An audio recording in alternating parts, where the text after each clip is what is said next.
to the Devy Devotional Podcast, a show devoted to college prospect evaluation with a fantasy football focus. With your hosts, John Arrington, Aaron Wilcox, and Andy Starr. This podcast brings you actionable strategies and player-driven analysis for your Devy, C2C, and Dynasty leagues. Let's dive in.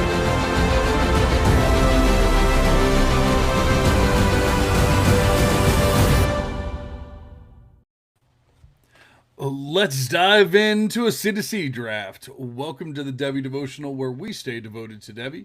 I'm your host, John Arrington, and tonight we're going to talk about a C2C supplemental draft that the three of us are in. And by the three of us, of course, I mean Andy Starr and Aaron Wilcox are joining me, as always. And tonight, like I said, we're going to be diagnosing or jumping into a supplemental draft that we just started. In fact, we're not even 3 full rounds in.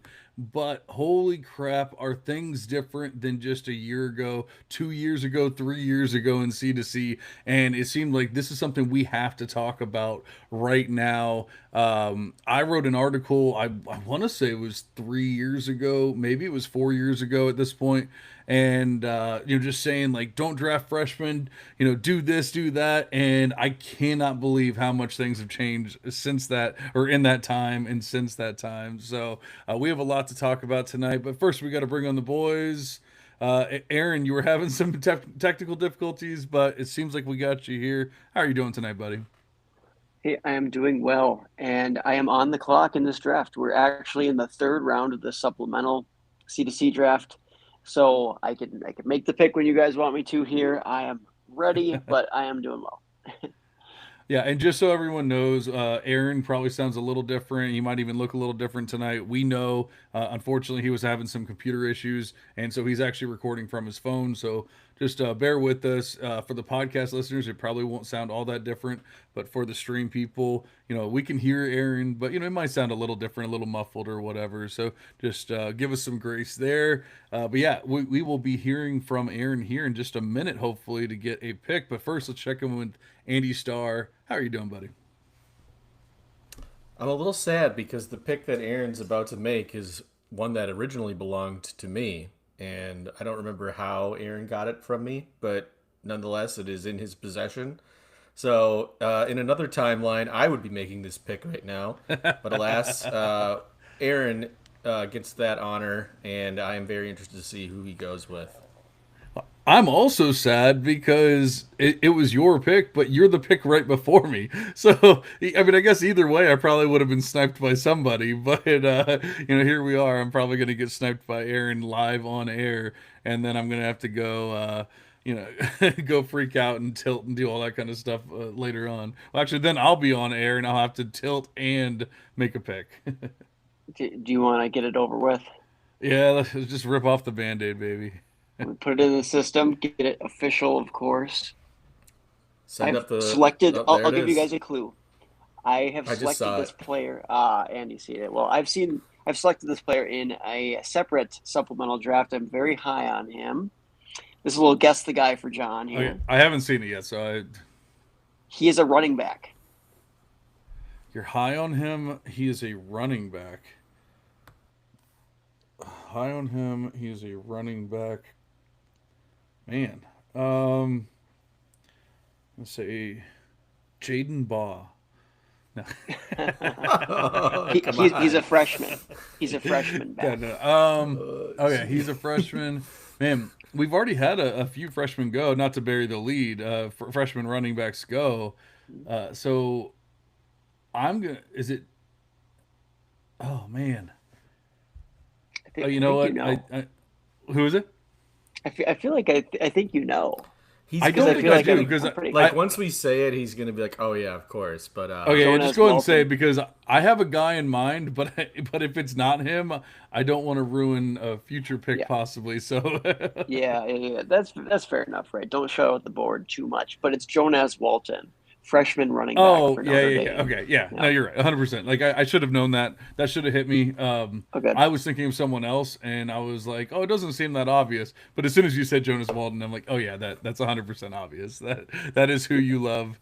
And honestly, it's a solid pick. He's whether right or wrong, he's going early in drafts and like in ADP and things. He, in fact, to the point where I think I saw recently on C2C's website and C2C's rankings that they actually have Jonas Walton as like the RB3 in the class, I think, if I'm remembering correctly, at least as a consensus. You know, not maybe not individually, but that's yeah, not a surprising pick for you. And honestly, like I said, we'll get into this draft a little bit more, and not a surprising pick for how this draft is going.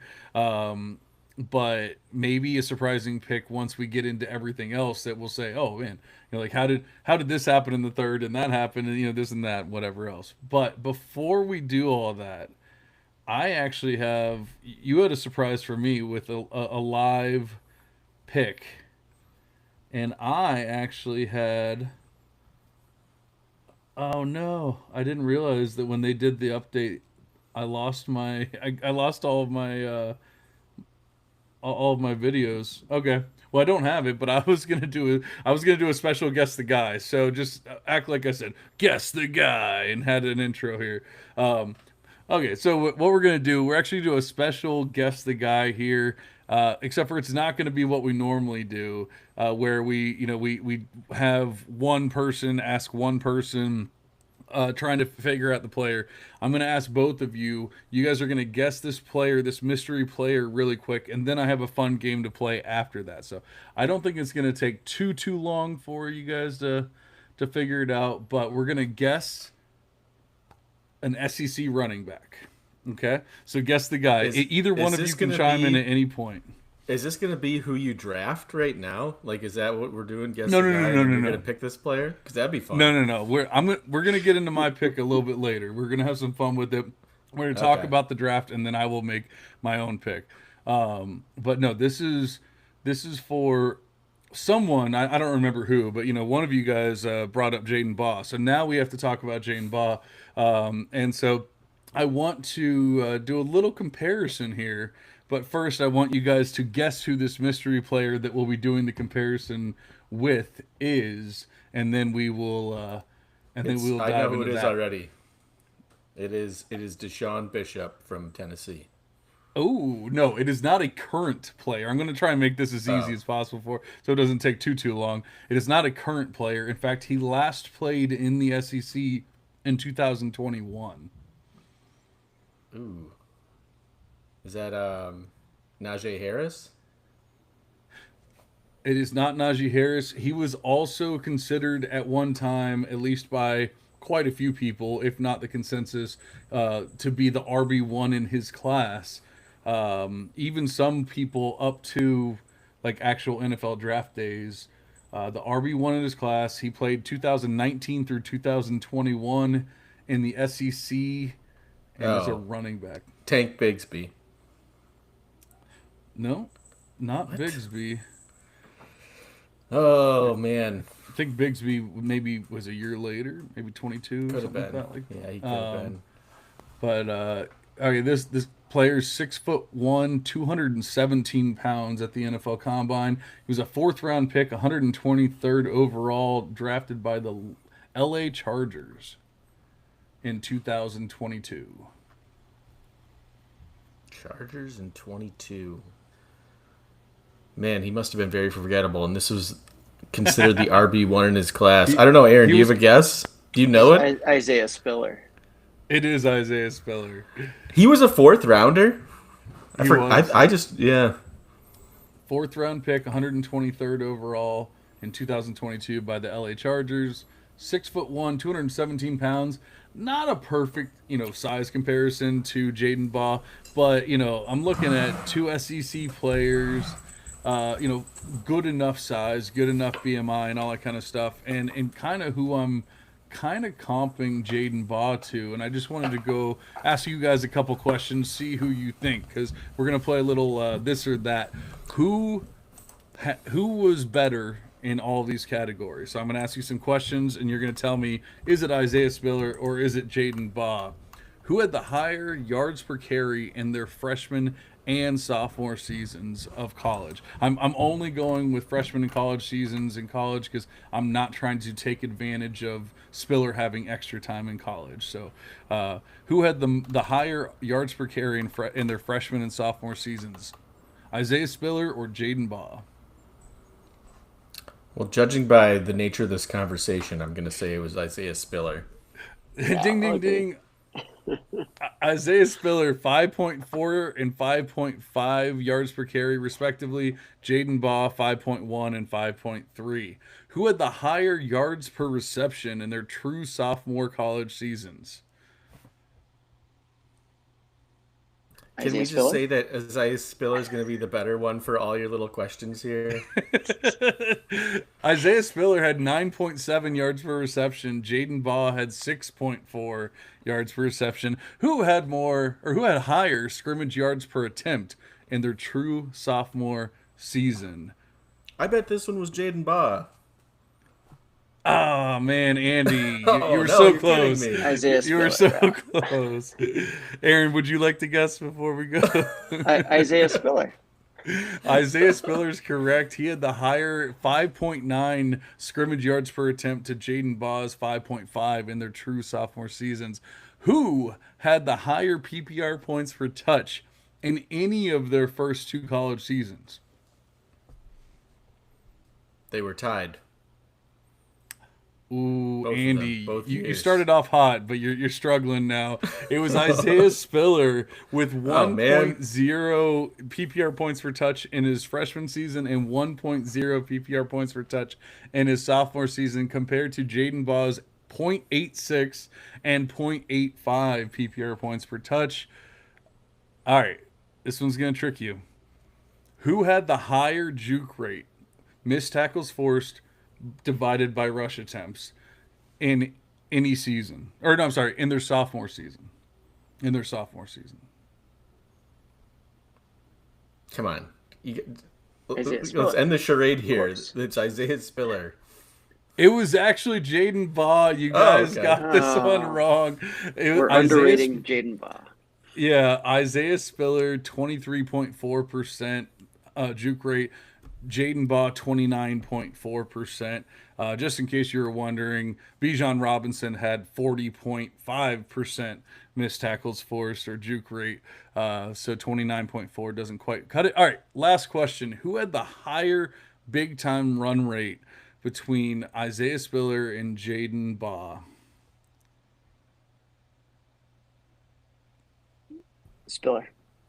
Spiller. Ding, ding, ding. You guys are crushing this. Isaiah Spiller, 7.97% big time run rate to Jaden Baugh's 7.69% big time run rate in their sophomore years. I don't know if you guys love the comparison or not. Obviously, people are going to say, oh, but Jaden Baugh is 15 pounds heavier and blah, whatever. I just think these are two SEC running backs that are plotters that don't have, and honestly, I remember back in the day, I'm sure Aaron remembers. I don't even know if Andy and I were potting together yet at this point, but I remember Aaron and I, dealing with a lot of Isaiah Spiller lovers and trying to fight them off, and that was one of the biggest things. That was actually one of the first grudge matches that I ever did, was the Isaiah Spiller grudge match against a good friend Nate of ours, and a good friend of ours named Nate.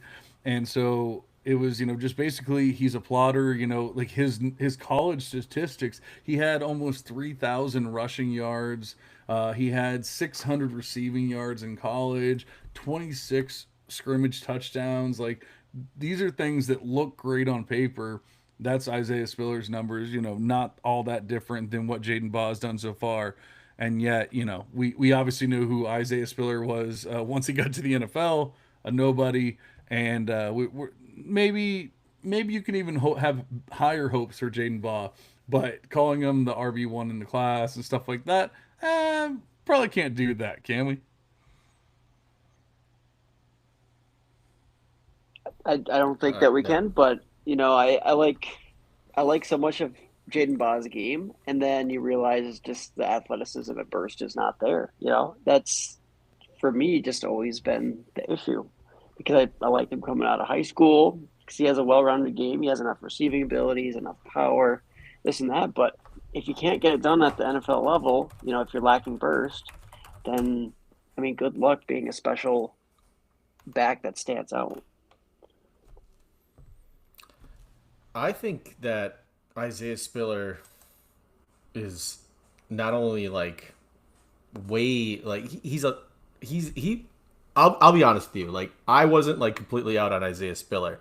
um I don't think that he was a huge plotter. I think that his breakaway yards per attempt would have led you to believe that he does have some explosive plays in his arsenal at the time. But Jaden Baugh is nowhere near that. Like his breakaway yards per attempt are well below two. You know, you talked about it on earlier this in the last week about how he really only has two games in his arsenal last year where things were really looking very good. I like the comparison, but I think Jaden Baugh in another life maybe could have done something in the NFL. But it just, the athleticism wasn't there, and the Chargers never really gave him an opportunity. Um, but you know, I'm not going to sit here and say like Isaiah Spiller was like this, can't miss prospect or anything. But yeah, if you're going to compare the two, Jaden Baugh's nowhere near where I would have rated even Isaiah Spiller.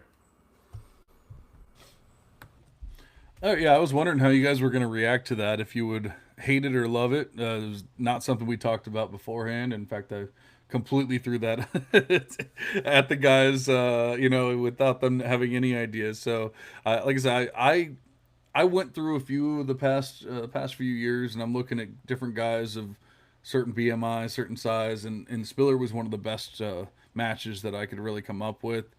And honestly, the other ones probably would have been even more. Like Andy was saying, like Spiller wasn't a terrible prospect or anything like that.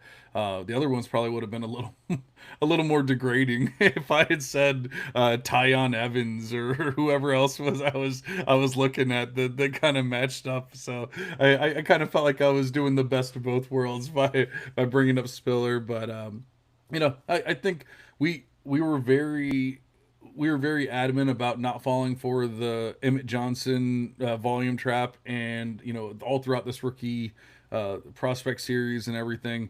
And I think we're already kind of getting to that point where we're already starting the same thing with Jaden Baugh this year. It's just very early in the process, so we'll have to see what happens throughout the season. But I just wanted to bring that up, play a little fun game. You guys did pretty well. Andy kind of fell off in the middle there, but but he caught himself back up. But yeah, I don't have any of my I don't have any of my my videos or intros or anything like that.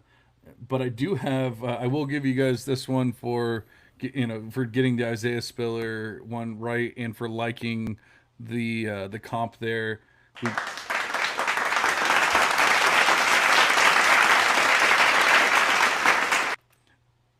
All right, so I do have some sound effects now, but I don't have my intro video, so I've lost something in the chat.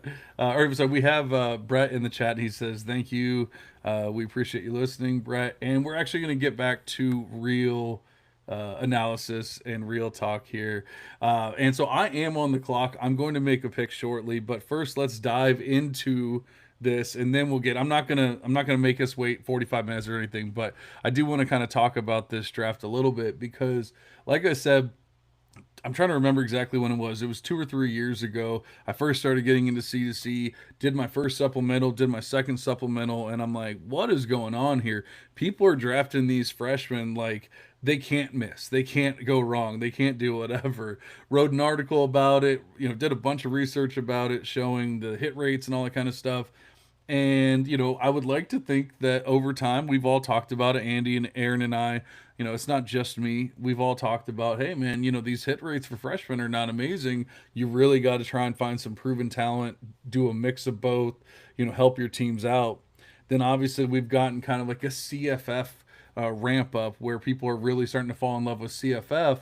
And so now these guys are going in the first, second, third rounds. These CFF only players that probably have no shot of ever making it to your Devy or your NFL squad. And we're starting to see those kind of rise up where it used to be a hard set. The first 5 rounds of your supplemental, you pick your Devy players, and then people, oh well, I'm gonna start in the 4th round. Oh, I'm gonna start in the 3rd round. I'm gonna start in the 2nd round. I'm gonna start in the 1st round. Now it's like in the 1st round we start seeing these CFF players.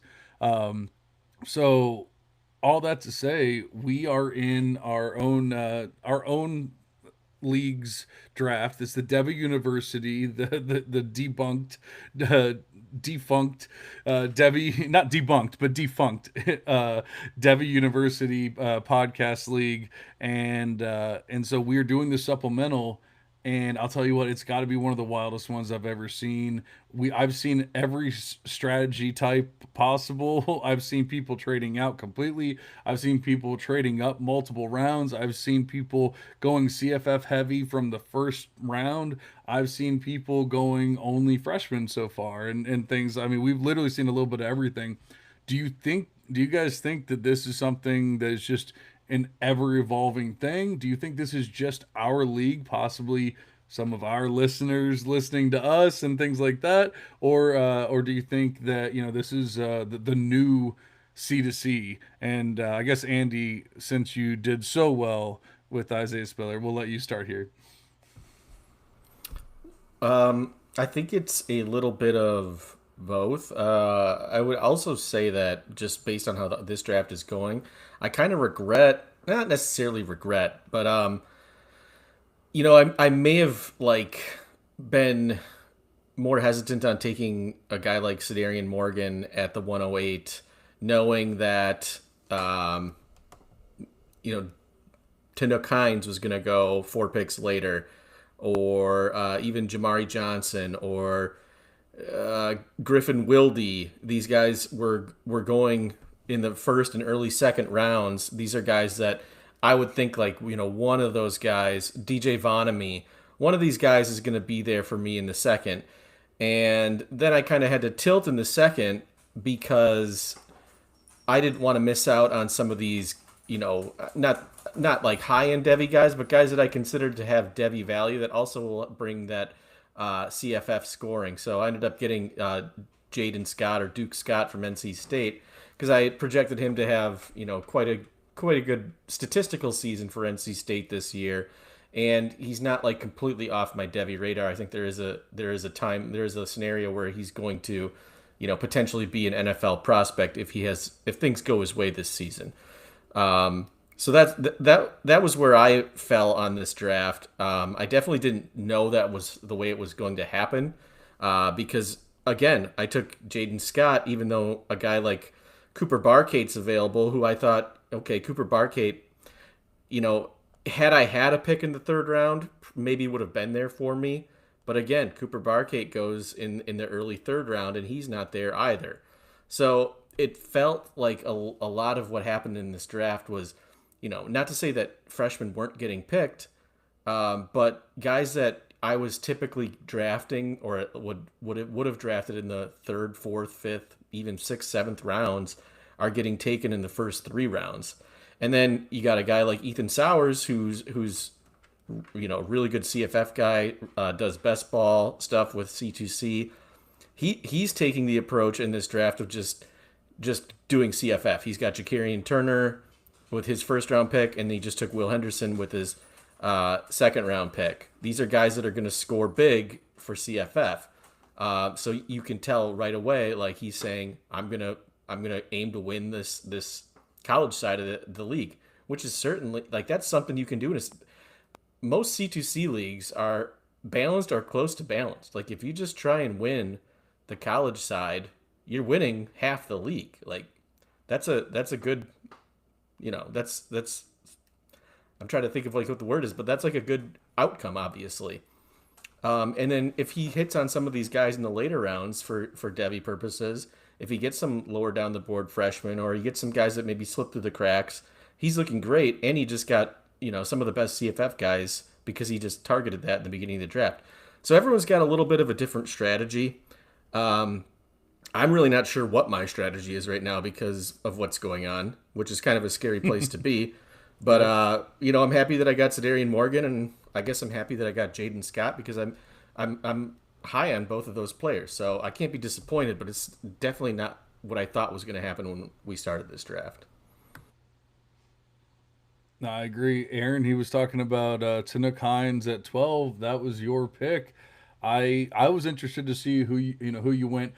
I was at 109, the pick after Andy, and he took Sedarian Morgan, and that kind of threw me into a tilt. I just assumed Sedarian Morgan was going to 100% be there for me, and he wasn't. That being said, I also kind of expected Charlie Becker to be there for me if Sedarian wasn't, or being able to choose between both. Charlie Becker went at 102. Like this is here's the thing, and I'm not by any means saying that these are bad picks. I don't really think there's too many bad picks, I would say, so far. I'm just saying this is different than expected. And like Andy was saying, it kind of throws you off your game, and you got to kind of regroup and figure out your strategy again. But what were you thinking at 112, and then what do you think of the draft so far? Yeah, well, as far as the draft so far, it's always interesting and it's a blast to be in these drafts because you just don't know what's going to happen, right? I mean, Charlie Becker at 102. I mean, we all like Charlie Becker to varying degrees on this podcast, and I've selected him. I thought it was bold to select him in the late first in other drafts. No, he's going at 102 overall in the supplemental draft. So you just don't know when these guys are going to fall, how early they're going to go. Um, you know, Andy was saying that, Duke Scott felt right there at 208. I like Duke Scott a good amount. I think he's going to have a great season. I think he's going to be kind of a breakout running back, to be determined if he's a true Devy guy. But I mean, I was able to land him in the sixth round earlier this offseason in supplementals too. So it's just so different. Do keep in mind though, as we're going through these picks in our draft, this is slightly depleted. So free agency, for waiver claims each year has depleted this pool a little bit. So that's why some of these guys do move up, and you're like, "Oh, that's kind of early." Well, maybe not quite as much. There's not as many other guys who are upperclassmen still sitting on these waivers or in this draft pool. But yes, and I will say that the guy who just got selected at 307, Samarian Wingo, you'll see analysts out there saying he's like a top like 3 round type of guy in supplementals. But I was also able to land him in what like the 13th round or something like that of a supplemental not that many weeks ago. So it's just crazy. A guy can go in the third round or the 13th round. In these supplementals. So no, I'm having fun. And as far as my pick with Tanook Hines, I just think it makes too much sense. The guy who's going to step into a high volume role for USC, the next man up. We know that Lincoln Riley puts out some great receivers, recruits the position well. USC has a strong tradition there.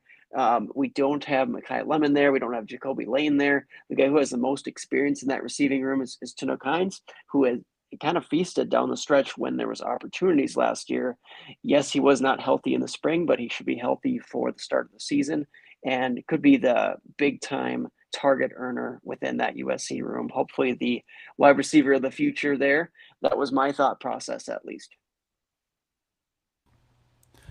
No, I like it, and like I said, I'm the guy that wrote the "Don't draft freshmen." Definitely don't draft freshman QBs. So of course, what did I do in the first round? I drafted a freshman QB. It was not the plan. Like I said, I kind of really, I guess I even 100% assumed that I was going to have a shot at either Becker and or Sedarian Morgan there. And there was really a tear break for me for like wide receivers at that point. And so I'm looking at it, and it was really between Diabell and Faison Brandon for me. I have them 1-2 as my recruit rankings for QBs.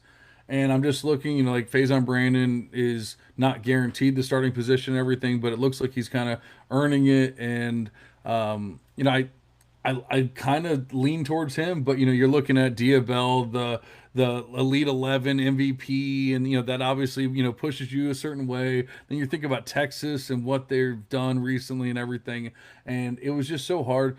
At the very least, I think Diabell probably won't lose any value because he's probably he's not set to start, he's not set to do anything. So that's something that I should be able to work with, even though I don't necessarily love drafting a QB right there. It really just felt like kind of like a tear break, like I said. I mean, the was the Jakarian Turner was the next pick. Jamari Johnson. I mean, Jamari Johnson got a lot of like hoopla when he went. People were saying, "Oh, he should have already been gone," and this and that.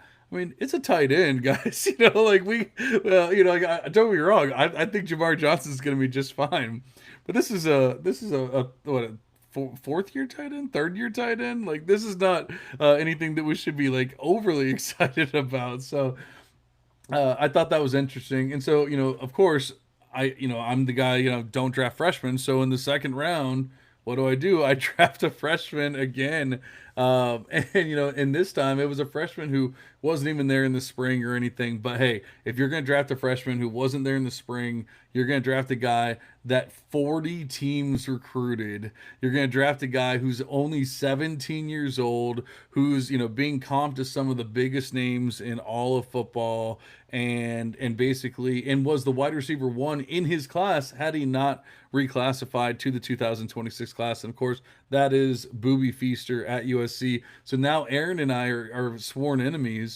because he took Nick Hines, I took Booby Feaster, and now we have to hate each other, of course. But no, I think the offense is going to be fine, and there's plenty of time. And everything I've read is, even though he wasn't there in the spring, they've actually worked with him throughout the offseason, even before he technically enrolled, getting him like whatever they're allowed to get him and stuff, so that he would be like ready to go. And everything says he's going to be a day one starter, so I'm not overly concerned about it. I'm pretty excited about him. He was not like a top three.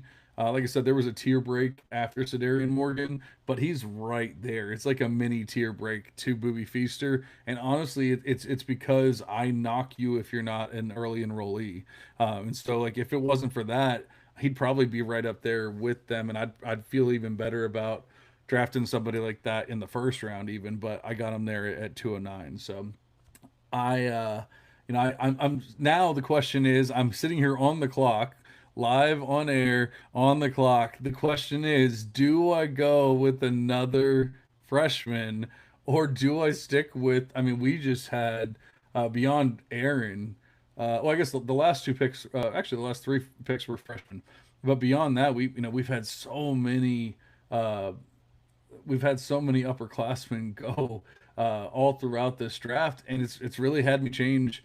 I had a friend of mine tell me earlier, and like Aaron was saying, we can't compare every single draft or whatever.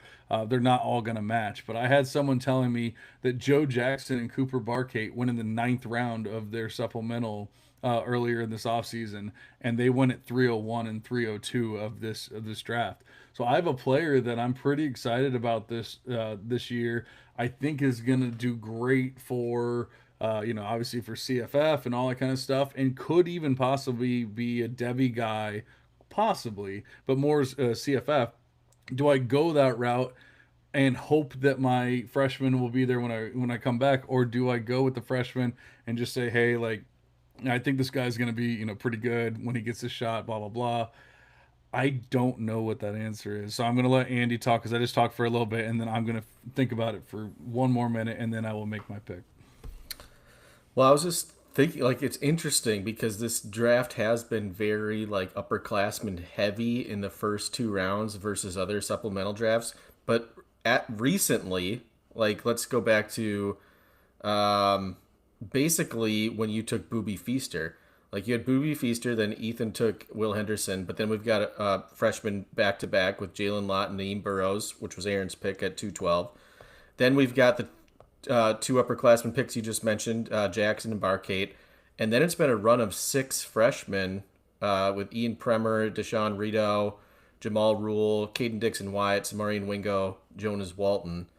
So now it kind of feels like we're shifting a little bit to, okay, we've got some of the, I don't want to call them like CFF only guys, but like CFF guys with like Devy upside off the board, like Griffin Wildes of the world, and Isaiah Sategna's, Cooper Barkates. Not saying that there's not more of them out there, but And now it kind of feels like the draft is shifting. Like, okay, let's go after some of these 4-star freshmen for a little bit, and then we'll go on from there. But that's my analysis of what's happening. You might feel differently and decide to either continue the freshman run or go for this other mystery player you're alluding to. Yeah, no, a lot of freshmen coming off the board now, and sooner or later, right, they're going to start coming off. Whether they're reaches when you get them earlier, or maybe they're steals now when you get them later. But I have no problem with how this is playing out. Ultimately, I did not plan to get Burrows. I'll go back to my pick at 212. I guess he is a guy who I have zero shares of thus far, but I am excited for him as an early enrollee, very athletic guy for Clemson who can step right up into kind of that similar role that Antonio Williams played, except this guy has a lot better athletic measurements than Antonio Williams at least showed. I thought Antonio Williams was a solid athlete coming into college, but obviously some of his explosiveness, his numbers, and testing didn't really. I guess maybe he tested all right as well, but just didn't really quite ever live up to that dynamic type of slot weapon. He was a good slot weapon, but I think Burrows can be even more dynamic. It's just a matter of just waiting. You need some patience, just like John might need some patience with Booby Feaster. It might not happen from day one. He's not an early enrollee, despite talent being there. But I think that Burrows being an early enrollee, he can break the year 1-0 thresholds. He can be a big time player. The only thing that I was conflicted on in that spot is he a capable of playing on the outside at 5'11"?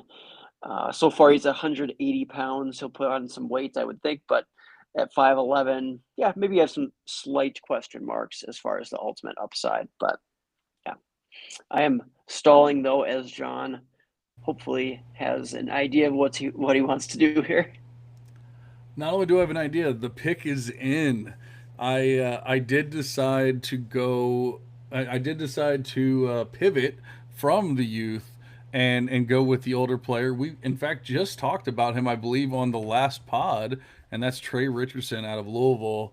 Like I said last week, I think he's going to have an amazing season. I think there's a chance that he can end up being a Devy viable wide receiver, but even more so, I think he's going to be one of the top wide receivers in CFF as well.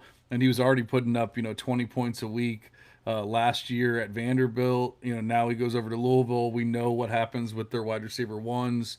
There's a player that I was really considering here, and it's a young player, it's a freshman, but I'm really hoping that he's going to make it back to me. And honestly, I'm not saying you should ever trust C2C ADP or anything like that, because every league is different, every draft is different, all that kind of stuff. But I will say, if you're just going off like ADP and rankings, technically this player should be there when I make my next pick. So I hopefully I made the right call here.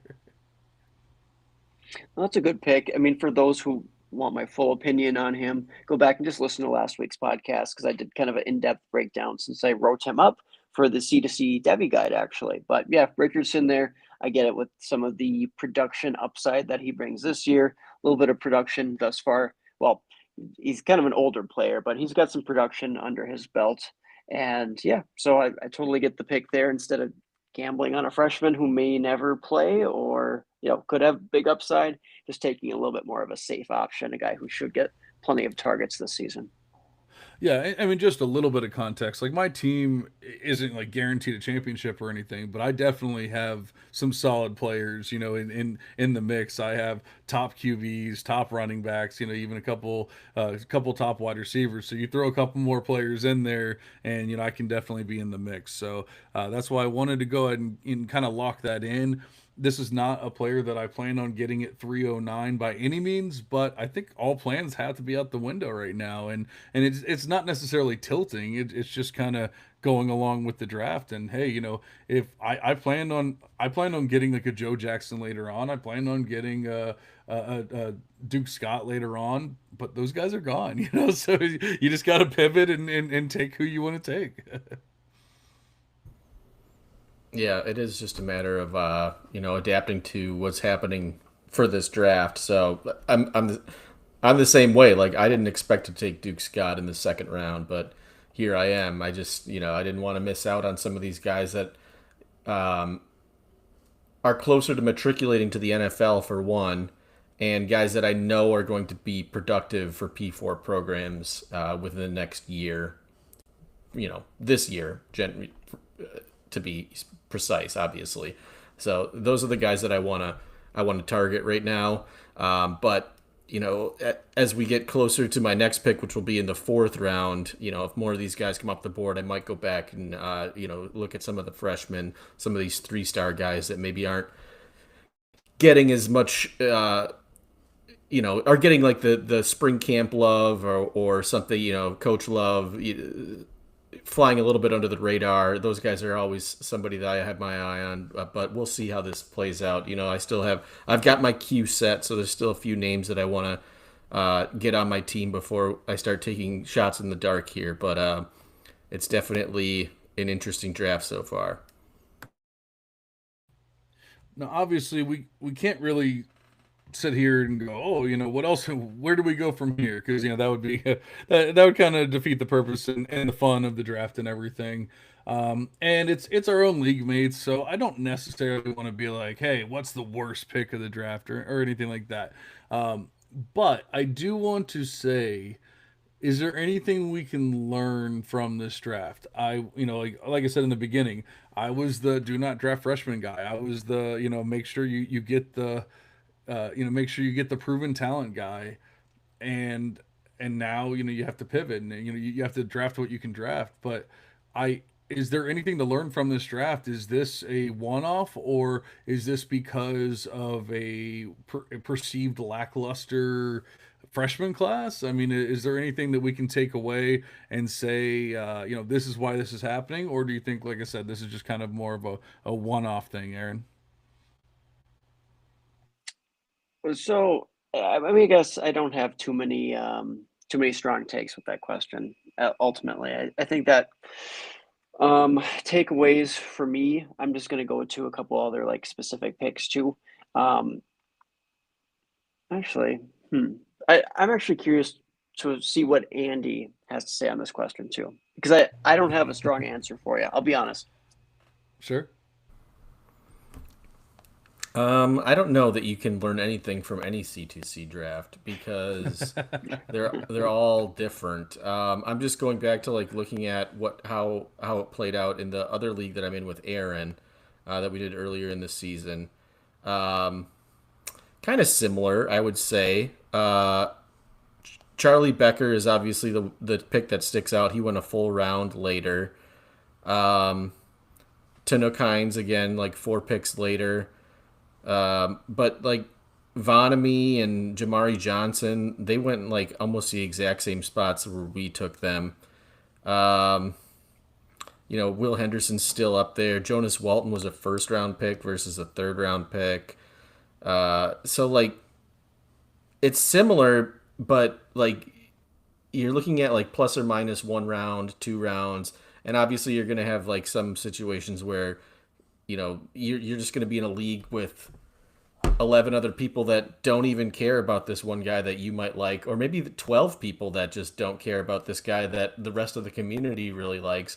And that's how you end up with getting like a Samarian Wingo in the 14th round when he might be going in the 1st round of another league.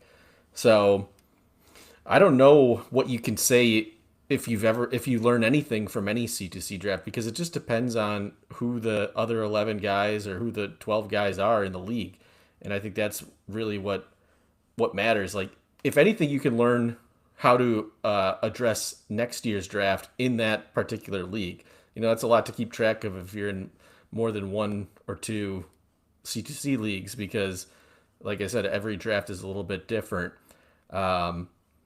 But at the end of the day, I think you just kind of have to have your queue set, get your guys that you like, and kind of just adapt to what's happening, because you don't want to end up with a draft that's like too freshman heavy, because that's going to really set you back, not only competing in that particular CFF season, but also you have to imagine, if you draft 5 freshmen, you'll be lucky if 2 of those guys hit.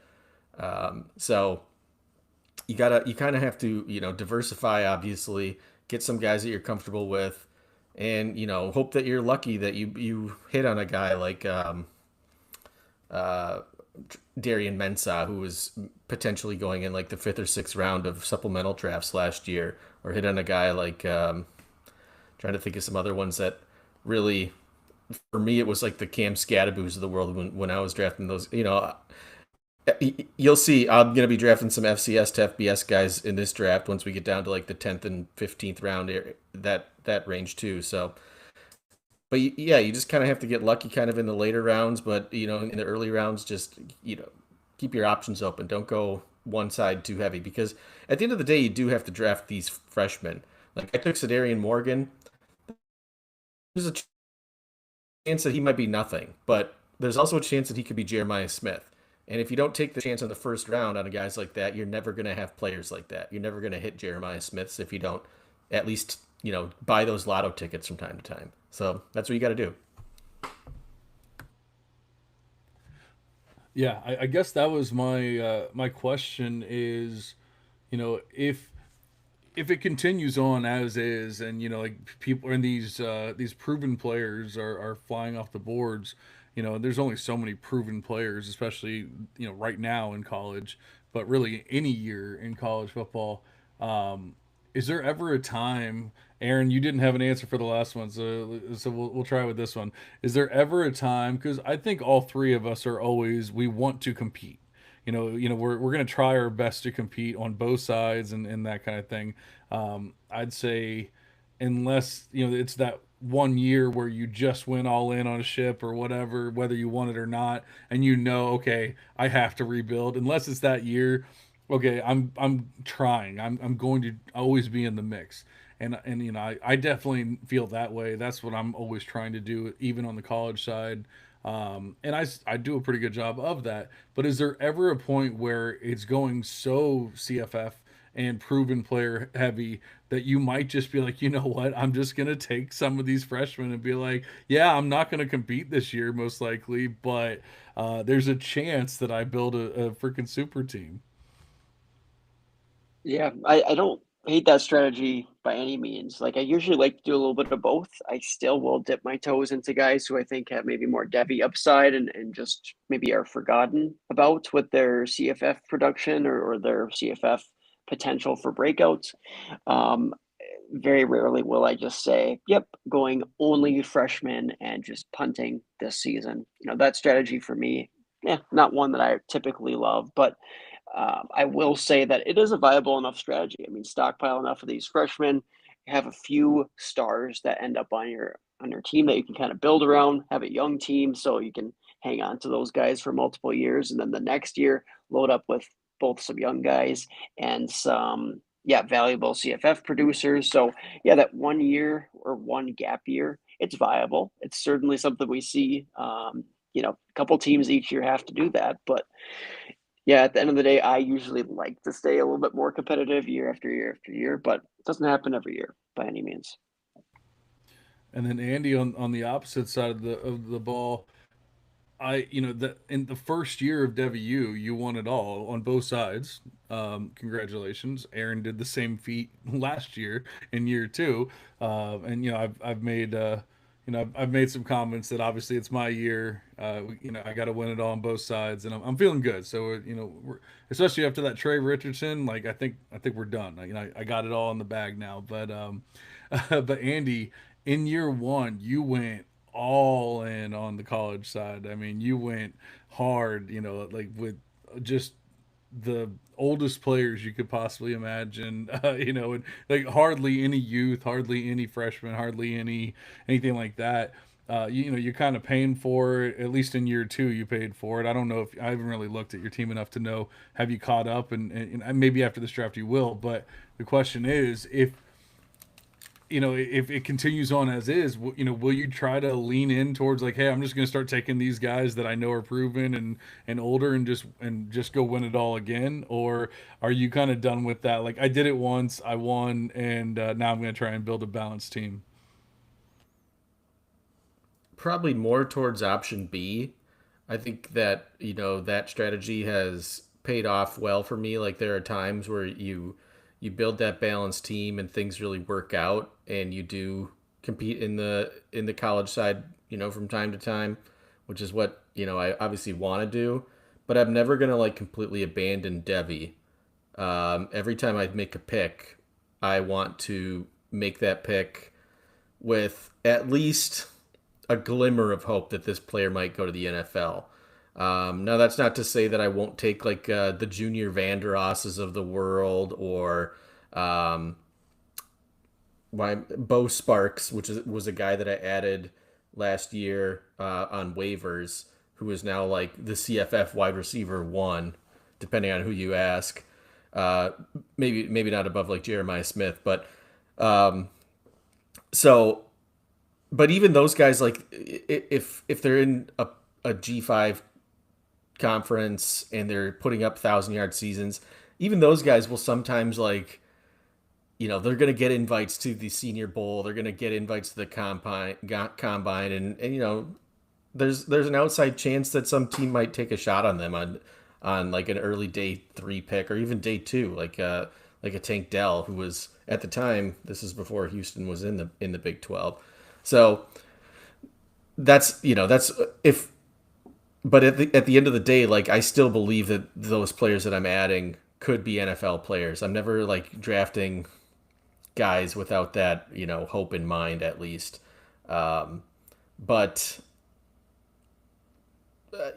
it's hard to say that I'm ever gonna punt on competing at the CFF side, because even last year it was a little bit tricky for me, but I still made the playoffs. I still won a playoff matchup if I would have had to, I think, because I ended up with the 108. So I think I won my first round matchup there, but it's great. But as it stands right now, and I'm looking at my team, I don't think I have the juice to do it right now. But there is always that chance to make a waiver claim or hit on a guy later in the draft and the pieces fall in the right spots. Make a few trades if I have to at the end of the year.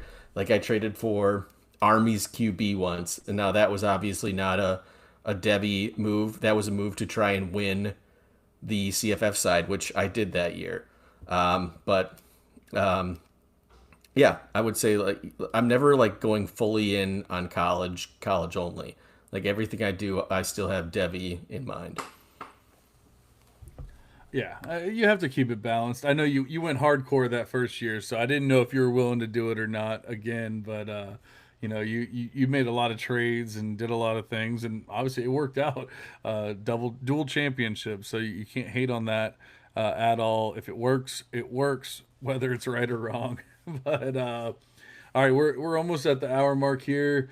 We're not gonna talk or table talk or anything like that. Obviously we have a lot to go. We're gonna have another whole pod on this. Where we can really dive into what we were thinking and strategy wise and all that kind of stuff later on.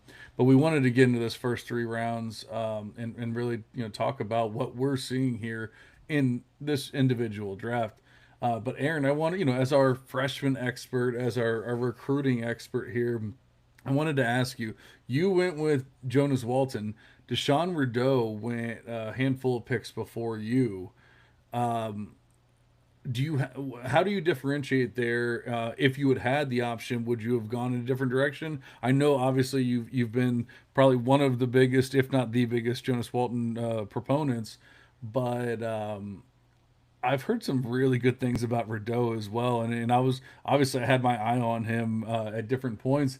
I don't want to say I heavily considered him, but I definitely considered him at 209 as well. But I wanted to see your thoughts on or hear your thoughts on Rideau versus Walton, and I guess just those 2 picks in general. Yeah, so I do have them back to back in my freshman ranks, how I evaluated them coming out of high school. I will say that I had Jonas Walton, still have him ahead by a spot at least in my rankings, because I think that Jonas Walton ultimately a little bit stronger program even for running back. translation to the NFL level. So you look at what USC produces, the Travis Dyes of the world, the Marshawn Lloyds. You look at Kennedy Brooks. There's a few guys who have ultimately panned out for Lincoln Riley systems or for just USC, right? But we see a lot more in recent years for Notre Dame. They're just a machine putting out, 2 first-round running backs this year. You go Kyron Williams a few years back. I like what they have coming down the pipeline and the opportunity there for Jonas Walton, who could get involved heavily as a freshman versus Rideau. I mean, we like King Miller on this podcast.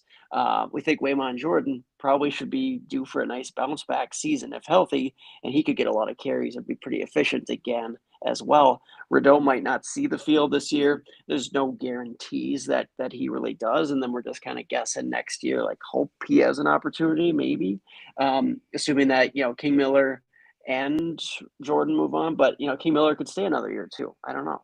So Rideau, I do like a lot of aspects to his profile, his high school production, great track time early in his high school career. So the athleticism score, the agility, the quickness, it's all pretty solid there. And then I think he's a capable receiver. So nothing against Rideau. He went before I even had my selection. So if I wanted to diversify there, I would have no problem trying to get one Rideau share, which I do not have one of yet. So yeah, he was certainly on my radar there in the 3rd round. Excuse me. I was just curious, as 2 players that have already gone that we can obviously talk about here. I kind of actually feel similarly with them. You have Rideau with King Miller, Waymon Jordan, which I'm not the biggest Jordan fan, but obviously I do like King Miller, and I love what he did last year for them.